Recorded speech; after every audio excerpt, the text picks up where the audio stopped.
এক জঙ্গলে ছিল এক ভয়ঙ্কর একটি বাঘ। সেই বনের ভিতর যত প্রাণী আছে সব প্রাণীকেই সে খেয়ে ফেলে। কোনো প্রাণীকেই সে বাদ রাখে না।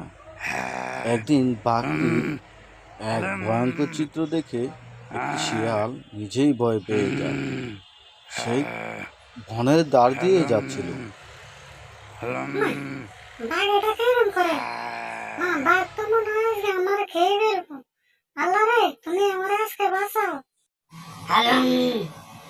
অনেক দিন হয়েছে একটা ভালো খরগোশ বা একটা ভালো শিয়াল পেলে মজা করে খেতাম। কোথাও কোনো প্রাণী দেখছি না, বহুত দিন হয়েছে।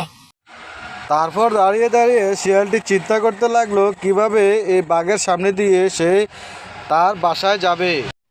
না না না না, আমি চুপ করে বাঘের পিছন দিয়ে আমি আস্তে করে চলে যাব, বাঘ যাতে কোনো মতে টের না পায়।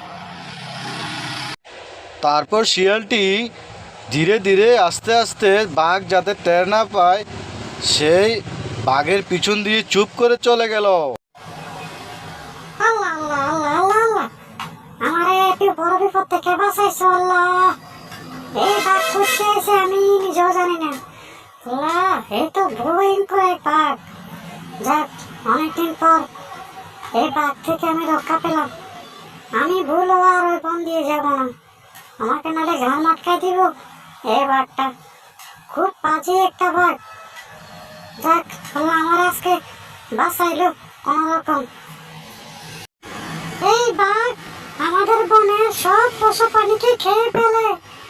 আজকে অন্তত পক্ষে এই বাঘ থেকে আমিও আজকে রক্ষা পেয়ে গেলাম। যাক, আর বলো আমি এই বন দিয়ে যাব না। তারপর শিয়াল তার বন্ধু সাথীদের সাথে দেখা করতে অচিরেই চলে গেল তার গন্তব্যস্থানে।